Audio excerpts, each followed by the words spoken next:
할렐루야. 오늘도 하나님께 예배하는 우리 목양교회 성도님들에게 하나님께서 크고 놀라운 은혜로 함께하여 주시기를 기원합니다. 오늘은 지복의 길이라는 제목을 가지고 하나님의 말씀을 증거하겠습니다. 오늘은 맥주 감사 주일입니다. 맥주 감사 주일 하면 꼭 맥주 감사주일이냐 이런 농담을 하는 분들이 있습니다.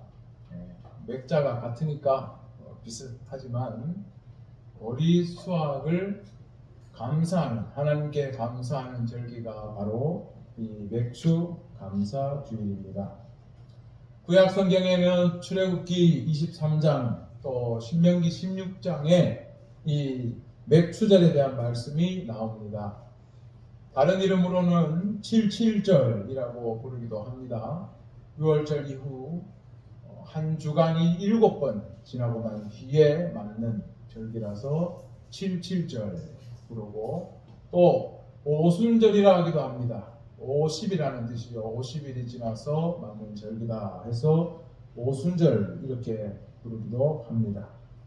이때가 보리를 수확하는 시기이기 때문에 맥추절이라 부르는데, 성경에는 추수의 절기라고 나오지 이 보리에 관한 건 없습니다. 그런데 중국어 성경에 맥추라는 말이 나와서 우리 한글 성경을 번역할 때 맥추절로 그렇게 번역이 된 것입니다. 우리에게 맥추절은 보리 수확과는 아무런 관계가 없지만 상반기를 딱 마무리하는 이 시점에 우리가 맥주 감사주일을 보냅니다. 그래서 하나님께 이 상반기를 감사드린다 하는 그런 의미가 담겨 있습니다. 구약 성경의 절기가 기본적으로 하나님께서 하신 일에 대한 이 감사를 바탕으로 하고 있습니다. 그래서 하나님께 지금 해주신 일에 대해서 감사하고 앞으로도 더 하나님을 신뢰하고 나아가겠다 결단하는 것이 이 절기의 목적인데, 오늘 이 맥주 감사주의를 통해서 여러분도 하나님께 더 감사하고 또 더 하나님을 신뢰하고 나아가는 삶이 되시기를 우리 주님의 이름으로 축복합니다. 그런 뜻에서 오늘은 이 신약의 말씀에 중점을 두고자 합니다. 이 오늘 말씀은 사도 바울이 하나님의 계시로 고린도 교회에 보낸 편지, 즉 고린도 전서입니다. 고린도 교회가 어떤 교회인지 우리가 잘 살펴보았습니다. 큰 항구를 2개나 가지고 있는 상업의 중심지였고 또 무역의 중심지였던 아주 크고 부유한 도시였습니다. 또 하지만 이 도시는 아주 음란하고 좀 타락한 도시였다고 했습니다. 바울은 그동안 다른 도시를 지날 때 잠깐밖에 있지 못했는데, 하나님의 뜻으로 고린도 교회에서는 1년 반이라는 시간 동안 하나님의 말씀을 가르쳐 전했고, 많은 고린도 사람들이 믿고 세례를 받게 되었습니다. 다시 말하면 그리스도인이 된 것이죠. 그런데 우리가 고린도 전후서를 읽어보면 바울이 떠나고 난 뒤에 이 고린도 교회의 상황은 크게 예전과 달라지지 못했습니다. 그들 가운데는 바울파, 아볼로파, 게바파 여전히 분쟁이 있었고, 여전히 육신에 속한 사람들이 많아서 음행의 문제, 음란의 문제들이 끊이지 않았습니다. 거기다가 세상 법정에 쉽게 송사해버리는 그런 옛날 관습들도 그대로 가지고 있었습니다. 그래서 바울은 이들에게 십자가의 지혜를 가르쳐 주었고, 그리고 성령이 하시는 일에 대해서 가르쳐 주었습니다. 그들의 교만함의 문제, 옛날 관습에 빠져있던 이런 문제를 하나하나 바울은 가르쳐 주었던 것입니다. 그리고 오늘 우리가 읽은 10장 말씀에서는 종합적으로 바울은 권면을 주고 있는데, 이게 오늘 바로 우리가 읽은 이 본문입니다. 이 권면의 주된 주제가 뭘까요? 일단 바울은 이렇게 이야기합니다. 형제들아, 나는 너희가 알지 못하기를 원하지 아니한다. 당신들이 꼭 알았으면 좋겠습니다. 라는 뜻입니다. 형제들이라고 부르는 것은 그들이 옛날 믿지 않던 사람들이 아니라 예수님을 믿고 이제는 구원을 받은 하나님의 자녀들이기 때문에 형제들아 라고 부른 것이고, 이 그리스도인이 된 사람들이 꼭 알아야 할 일이 있다고 지금 이야기하려는 겁니다. 그렇다면 반드시 알아야 할 내용이 뭘까요? 바울은 갑자기 출애굽기의 이야기를 합니다. 우리 조상들이 다 구름 가운데 있고 바다 가운데로 지나며 라고 했습니다.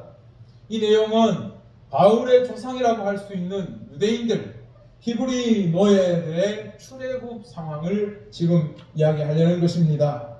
출애굽에 나오듯이 하나님은 광야로 나온 이스라엘 백성들과 함께 하시면서 구름 기둥 불 기둥으로 그들을 보호하고 또 그들을 인도해 주셨습니다. 그뿐 아니라 오늘 성경에 보면 모두 모세에게 속하여 구름과 바다에서 세례를 받고 라고 했습니다. 이 말은 하나님께서 세운 지도자 모세와 모든 이스라엘 백성들이 함께 연합해서 하나님의 은혜로 홍해를 건넌 사건을 표현하고 있는 것입니다. 하나님이 세운 종 모세와 이스라엘 백성이 연합해서 홍해를 건넌 것을 세례를 받았다고 바울은 이야기하고 있습니다. 아마도 세례라는 것이 물로 씻음으로써 우리가 구원받음을 상징하는 것이기 때문에 모세와 이스라엘 백성이 그 바다를 통과한 것을 세례라고 그렇게 표현한 것 같습니다. 그 다음 3절에 보면 다 같이 신령한 음식을 먹으며 신령한 음료를 마셨다고 했습니다. 여기서 신령한이라는 말은 헬라어로 푸뉴마티콘, 영적이라는 뜻입니다. 영적인 음식과 영적인 물을 먹고 마셨다는 것인데, 이것은 음식의 본질이 그렇다는 뜻이 아닙니다. 척박한 곳, 물도 못 구하고 음식도 구할 수 없는 곳에서 하나님이 내려주신 만나와 반석을 쳐서 나온 물을 먹고 마셨기 때문에 그걸 신령한 음식, 영적인 음식이라고 표현한 것입니다. 그런데 바울은 신령한 음료의 공급처인 반석을 그리스도라고 했습니다. 광야로 나온 이스라엘 백성들을 갈증으로부터, 그래서 죽음으로부터 건져낸 것이 바로 반석인데 이걸 그리스도라고 표현하고 있습니다. 그것은 곧 하나님께서 생명을 구원하기 위해 그리스도를 준비하셨기 때문에 물을 낸 반석을 곧 그리스도라고 표현한 것으로 봅니다. 반석에서 나온 물이 사람들의 생명을 살려 주었죠. 마찬가지로 그리스도에게서 나오는 그 양식과 그 배에서 나오는 생수의 강이 사람들을 살린다는 것이 바로 요한복음의 말씀입니다. 과거 출애굽 백성은 하나님이 하늘에서 내려준 만나를 먹고 반석에서 나온 물을 마시며 그 생명을 연장했습니다. 그런데 예수님은 말씀했습니다. 너희 조상이 하늘로부터 내려온 만나를 먹고도 다 죽었다. 그러나 나는 하늘로부터 내려온 참 양식이니 나를 먹고 마시는 자는 영원히 죽지 아니하리라. 이것이 바로 요한복음의 말씀입니다. 자, 그렇다면 바울이 이런 말로 출애굽 여정에 대해서 이스라엘 조상들에 대해서 말하는 이유가 뭘까요? 이게 오늘 핵심입니다. 그 이유를 알자는 것입니다. 바울은 아주 분명한 이유를 가지고 조상 히브리인들의 출애굽 여정에 대해 말했는데 바로 5절에 그 내용이 나옵니다. 그러나 그들의 다수를 하나님이 기뻐하지 아니하셨다. 무슨 말입니까? 하나님께서 히브리 노예를 해방시켜서 모세를 지도자로 앞세워 광야로 자유를 주셨고 기적으로 홍해를 건넜고 구름기둥 불기둥으로 어디로 가야 되는지도 모르는데 이 사람들을 인도해 주셨고 또 신령한 물과 신령한 음식까지 먹게 해주셨지만 그들 중에는 하나님이 기뻐하지 않은 사람들이 있었다는 겁니다. 그래서 그들은 광야에서 멸망했다는 것입니다. 이걸 이야기하려고 하는 겁니다. 그래서 6절에 바울은 더 분명하게 이야기합니다. 이런 일은 우리의 본보기가 되어 우리로 하여금 그들이 악을 즐겨한 것 같이 즐겨하는 자가 되지 않게 하려 합니다. 바울이 오늘 이 이야기를 시작한 이유입니다. 한마디로 무슨 말입니까? 히브리 노예들이 광야로 나와서 자유를 찾고 하나님의 은혜를 받아서 그 가나안 땅으로 모든 사람들이 은총을 선물을 받고 가고 있었지만 모든 사람들이 가나안에 들어간 거 아니라는 겁니다. 중간에 하나님이 기뻐하지 않아서 멸망당한 사람들이 있다는 겁니다. 그 말인즉슨 예수님을 믿고 그리스도인이 된 사람들이라고 할지라도 모두가 하나님이 정한 그 천국의 문 목적까지 가야 되는데 그렇지 못한 사람들이 있을 수 있으니 이 옛날 조상들을 본보기로 삼아서 우리가 새롭게 되자는 것이 바로 바울이 이야기하고자 하는 것입니다. 우리는 예수님 믿고 구원받으면 천국으로 가는 것은 따놓은 당상처럼 우리가 생각하기 쉽습니다. 그러나 사도 바울은 그렇게 얘기하지 않습니다. 특히 오늘 이 말씀에서 바울이 이야기한 걸 잘 보세요. 모세와 함께 이스라엘 백성들이 홍해를 건넌 걸 굳이 세례라고 표현했습니다. 만나와 반석에서 나온 물을 마신 것을 신령한 음식과 물을 먹었다고 이야기했습니다. 이게 뭘 말하는 거겠습니까? 세례와 성찬을 이야기하는 겁니다. 우리가 그리스도인이 되기 위해 뭘 합니까? 예수님을 믿고 그 이름으로 세례를 받으면 그리스도인이 됩니다. 그리고 세례를 받은 사람에게는 성찬이 주어집니다. 그 성찬을 통해서 우리는 하나님의 자녀로 확신을 하고 살아가게 되는 겁니다. 쉽게 말하면 옛날 광야에 나온 조상들도 세례받고 성찬까지 다 받은 사람들이다. 그러나 하나님이 기뻐하시지 않는 악을 행함으로써 그들은 광야에서 멸망했다는 겁니다. 그러니 오늘날 이 고린도 교회 안에서도 예수님 믿고 세례도 받고 예수님 믿고 세례 받아서 성찬까지 받은 사람이라 할지라도 여러분이 악을 행하고 하면 광야에서 하나님이 그들을 멸망시킨 것처럼 당신도 멸망할 수 있다는 것을 이야기하려는 겁니다. 그러면 뭘 하지 않아야 할까요? 오늘 본문에 나오죠. 우리는 그들과 같이 하지 말자. 바울은 이거를 계속 반복하고 있습니다. 뭘 하지 말라고 했을까요? 첫째, 우상 숭배를 하면 안 된다고 했습니다. 7절을 보세요. 그들 가운데 어떤 사람들과 같이 너희는 우상 숭배하는 자가 되지 말라. 기록된 바 백성이 앉아서 먹고 마시며 일어나서 뛰놀다함과 같으니라. 이 본문을 유추해 보면 출애굽기 32장 금송아지 사건이라는 것을 알 수가 있습니다. 10계명 제1계명에도 나오지만 하나님은 나 외에 다른 신을 내게 두지 말라. 그 어떤 신도 인정하지 않으십니다. 하나님 외에 신은 없습니다. 모든 것은 우상일 뿐입니다. 사람들은 자기에게 있는 두려움을 떨쳐내고자 혹은 자기에게 있는 욕망을 실현하고자 어떤 다른 거대한 힘을 의지하고자 합니다.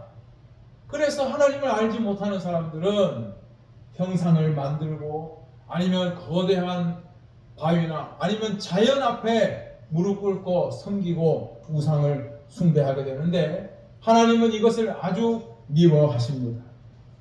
그런데 하나님의 은혜를 따라 광야로 나온 많은 사람들이 하나님이 자기들을 인도했음에도 불구하고 금송아지를 만들어 놓고 그 앞에서 춤추고 뛰놀며 섬겼을 때 하나님은 그들을 멸망시켰습니다.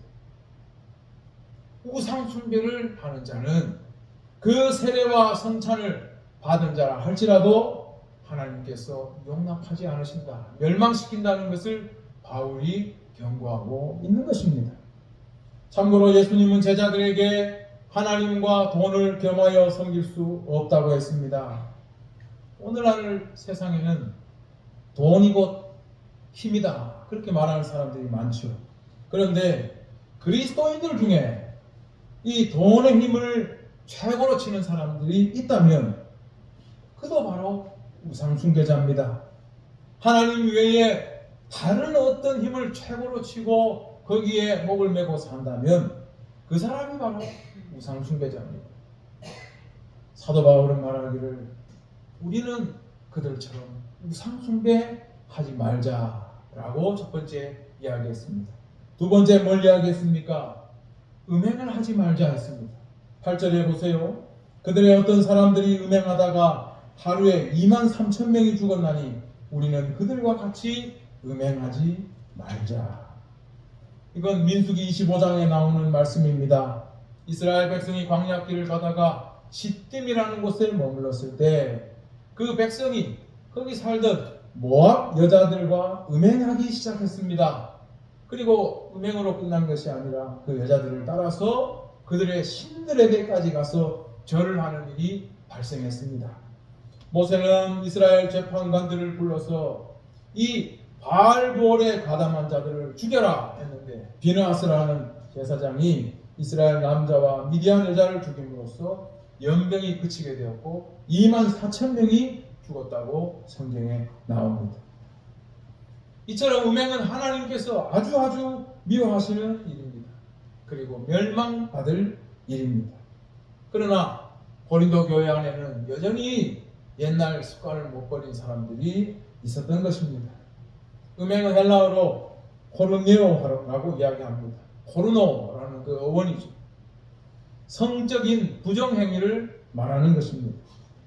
성경은 부부간의 행위만 허락하고 있고 그 외의 관계들은 부정행위로 여기고 있습니다.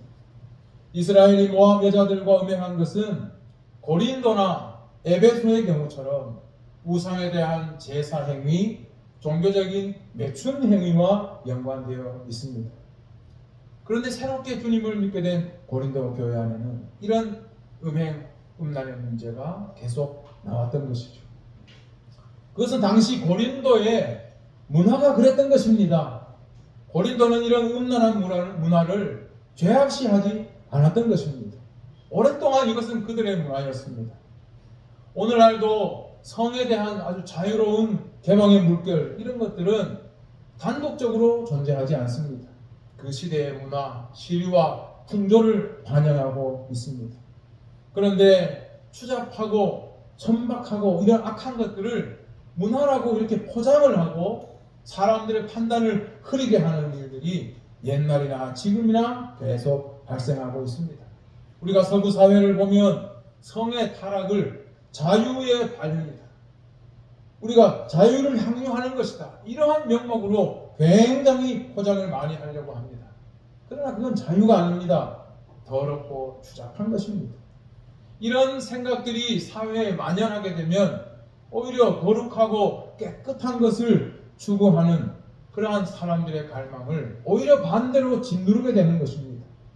우리가 현실적으로 생각해봐도 음행, 성에 대한 부도덕한 행위들은 관계의 파탄을 초래할 수밖에 없는 것입니다. 음행이 들끓는 세상은 어떻게 될까요? 그야말로 동물의 왕국이 되는 것이고 생지옥이 되는 것입니다. 인간은 수많은 신뢰와 관계 속에서 그런 모든 것들이 형성되어 있는데 음행이 만연하게 된다면 이 세상이 어떻게 되겠습니까? 성경은 이런 음행이 아주 나쁜 것이며 그들은 하나님 나라를 결코 유업으로 받을 수 없다고 말씀하고 있습니다. 그래서 사도 바울은 고린도 교인들에게 너희 몸은 하나님의 성전이다. 하나님의 성전으로 창녀와 합하지 말라고까지 이야기를 했습니다. 세 번째는 뭘 말했습니까? 주님을 시험하지 말라고 했습니다. 9절을 보세요. 그들 가운데 어떤 사람들이 주를 시험하다가 뱀에게 멸망하였나니 우리는 그들과 같이 시험하지 말자. 주를 시험한다는 게 뭘까요? 시험은 테스트를 말합니다. 주를 시험한다는 것은 하나님이 나를 구원하셨다면 내가 하나님의 자녀라면 이 정도는 돼야 하지 않을까? 내가 이 정도는 누려야 하지 않을까 하는 생각입니다. 어떻게 보면 자의식의 과잉이고 자기애가 도를 넘는 상태라고 말할 수가 있겠습니다. 자신의 자유를 무제한적으로 확장시켜서 하나님을 내 서포터로 쓰려는 그런 태도가 바로 이 시험입니다. 오늘 본문에서 주를 시험하지 말라 하는 말씀은 헬라어로 보면 그리스도를 시험하지 말라 이렇게 되어 있습니다. 주석을 보니까 고린도 교인들 중에는 자기가 이제 예수를 믿고 구원을 받았기 때문에 내가 이 교도의 우상 축제에 참여하고 우상 숭배를 저질러도 나는 구원 받았으니까 나는 이제 괜찮지 않을까, 이걸 시험하는 사람들이 있었다고 합니다. 이런 사람들에 대해서 바울이 경고하고 있는 겁니다. 그렇게 주를 시험하면 안 된다는 겁니다. 성경에 보니까 민수기 21장에 불뱀과 노뱀의 사건이 나옵니다. 광야로 나온 이스라엘 백성들은 가나안 땅을 이제 점령해 가야 하는데 이들은 가나안에 사는 백성들을 이길 자신이 없었습니다. 그런데 맨 처음에 이들이 그 땅을 차지하고자 하나님 앞에 서원도 하고 기도를 하면서 하나님의 도우심으로 땅을 차지를 했습니다. 그곳을 호르마라고 불렀습니다. 한 고비를 넘어간 것이죠. 그런데 이 고비를 넘어가고 다시 길을 가는데 하나님께서 에돔길로 돌아가라 했습니다. 이 에돔길은 어떤 길이냐 하면 똑바로 갈 수 있는 것을 완전히 빙 돌아서 가야 되고 거기는 물도 없고 음식도 없고 아무것도 없는 고생길이 또다시 열린 겁니다. 그때 이스라엘 백성들이 하나님 앞에 원망을 합니다. 왜 우리를 이런 데로 내몰았나? 하나님이 하늘에서 내려준 음식도 우리는 너무 하찮아서 싫다. 처음에는 물과 만나만 줘도 너무 감사하던 사람들이 하나님을 이렇게 시험했던 겁니다. 하나님은 이들에게 불뱀을 보내 수많은 사람이 죽었습니다. 우리가 성경을 보면 하나님을 시험하게 만드는 존재가 바로 뱀입니다. 아담은 낙원에 살면서도 감사하지 못하고 하나님과 똑같은 자유와 권리를 누리려다가 낙원에서 쫓겨났습니다. 사람이 하나님을 시험할 때 뱀의 꾀임에 빠져서 시험합니다. 그래서 그런지 하나님은 불뱀을 보내서 모두를 멸망케 하셨습니다. 뱀의 꾀임에 넘어가 하나님을 시험하는 자의 최후입니다. 그렇지만 하나님은 노뱀을 보내서 다시 그걸 쳐다보는 사람, 쳐다보기만 하면 살게 하셨습니다. 그래서 십자가에 달린 그리스도를 노뱀에 비유하기도 합니다. 바울은 이처럼 광야에서 어리석게 하나님을 시험하는 자가 되지 말자, 우리는 그러지 말자라고 고린도 교인들에게 이야기하고 있습니다. 네 번째는 하나님을 원망하지 말자고 했습니다. 10절에 보세요. 그들 가운데 어떤 사람들이 원망하다가 멸망시키는 자에게 멸망하였나니 너희는 그들과 같이 원망하지 말라. 출애굽 백성은 원망을 하도 많이 해서 딱 단적으로 뭘 찾아내기가 힘들지만 대표적으로 민수기 16장에 보면 이스라엘 백성들이 모세와 아론의 리더십에 대해서 불만을 품고 대항하면서 일을 벌리는 장면이 나옵니다. 하나님이 누구의 향로를 받으시는가 우리 한번 대결해보자. 그렇게 일을 벌였다가 하나님께서 모세와 아론의 향로를 받자 또 다른 불평과 원망을 쏟아내다가 결국 연병으로 많은 사람들이 죽었습니다. 원망이 모세와 아론을 향하는 것 같지만 실상은 이들을 리더로 택하신 하나님을 향한 것이었습니다. 이러한 원망은 결국 연병으로 멸망당하면서 가나안 땅을 밟지 못하게 만들었습니다.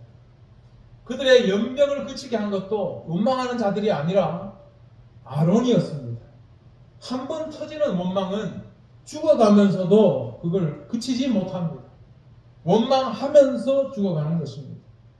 원망을 헬라어 성경에 보니까 고깃소라고 나오는데 영어로 번역을 하면 grumble, murmur 이렇게 돼 있어요.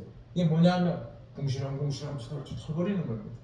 불평하고 계속 내 삶의 상황, 처지에 대해서 불만을 계속 갖고 있는 하나의 습관성입니다. 우리가 삶 속에서 불평, 불만이 계속되면 이게 나중에 습관이 되고 이거는 신뢰를 깨뜨리는 지름길이고 불신으로 가는 지름길이 됩니다. 결국은 하나님의 은혜와 하나님의 뜻과 하나님의 인도하시는 그 모든 것들을 가볍게 여기는 그런 일이 되는 것입니다. 하나님을 시험하는 것, 하나님을 원망하는 것이 비슷한데 굳이 차이를 생각해 보니까 주를 시험한다는 것은 자기를 너무 생각하고 자기를 너무 사랑해서 하나님과 그 뜻보다도 자기를 중요하게 여기는 일이라면, 원망은 자기 처지에 대한 불만과 불평이 습관화된 아주 비관적인 태도라고 볼 수가 있겠습니다. 한마디로 감사를 전혀 모르는 태도입니다. 바울은 이 네 가지를 세례와 성찬을 다 받은 고린도 교인들에게 이야기하면서 과거에 우리 조상들이 세례와 성찬 다 받았지만 이런 네 가지 악행을 저질러서 결국 광야에서 멸망당했으니 우리는 그들처럼 하지 말자고 이야기하고 있습니다. 아무리 우리가 세례와 성찬을 다 받은 그리스도인이라 할지라도 이런 악행을 저지른다면 우리는 천국에 이를 수 없다는 것을 이야기하고 있습니다. 그래서 11절에 보면 그들에게 일어난 일은 본보기가 되고 우리를 깨우치기 위해 기록되었다. 그런즉 선줄로 생각하는 자는 넘어질까 조심하라. 단순히 교만에 대한 이야기가 아니라 하나님의 구원을 받은 하나님의 자녀라 할지라도 그 걸어가는 여정 가운데 이런 악한 것들을 저지르면 하나님은 그들을 버리신다는 것을 이야기하고 있습니다. 그래서 요약하면 네 가지죠. 우상 숭배, 음행, 주님을 시험하는 것, 주님을 원망하지 말라 하는 것입니다. 우리나라 교회에서 그렇게 강조하는 술과 담배를 하면 지옥 간다 이런 말씀은 없어요. 그렇다고 술과 담배를 해라 하는 뜻은 아니지만 그리스도인들에게 진짜 중요한 건 뭐냐?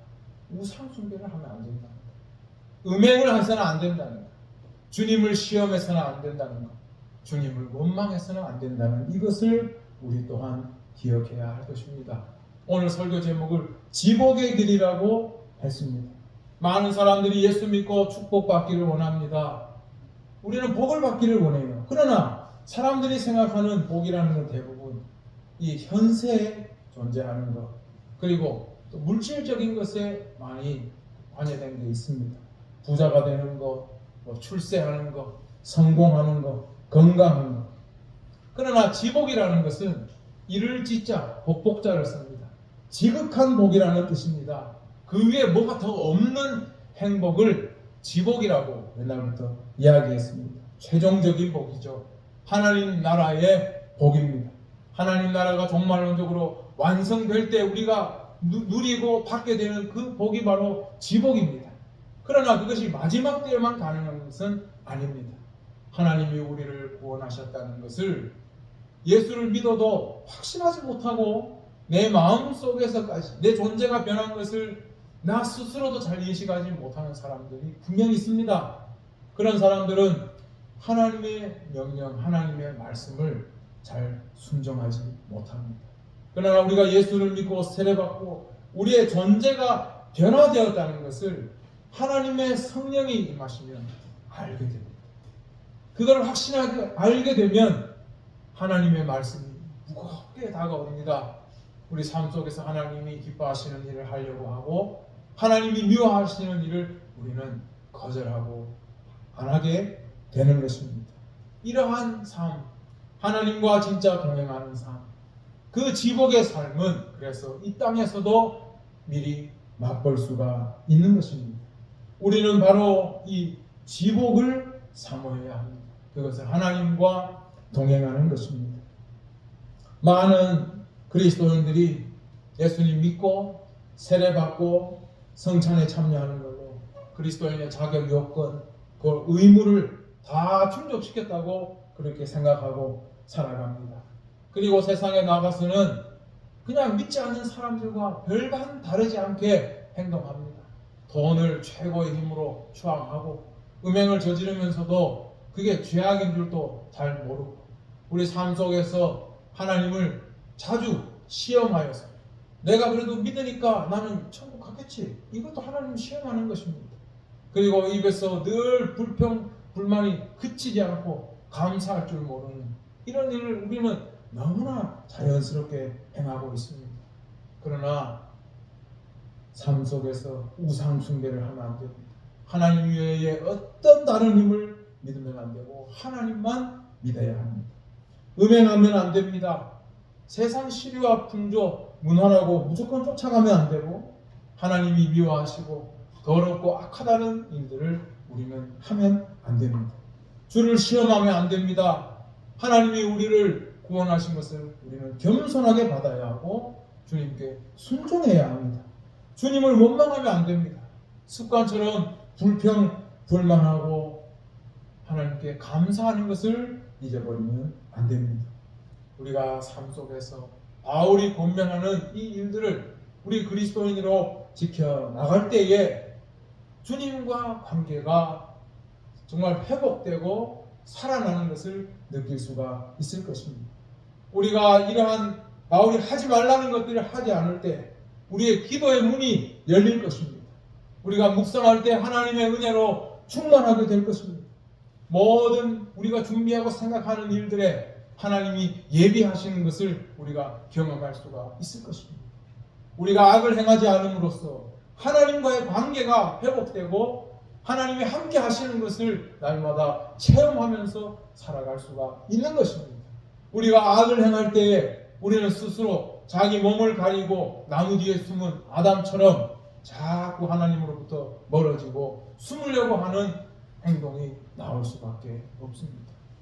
오늘 사도 바울이 그리스도인들에게 준 이 권면을 우리 다 마음에 깊이 기억하시고 이 권면을 잘 생각하면서 하나님과 동행함으로 이 지복을 누리고 그리고 하나님의 이 놀라운 은혜의 길을 걸어갈 수 있는 사랑하는 목양교회 교인들 되시기를 주의 이름으로 축원합니다.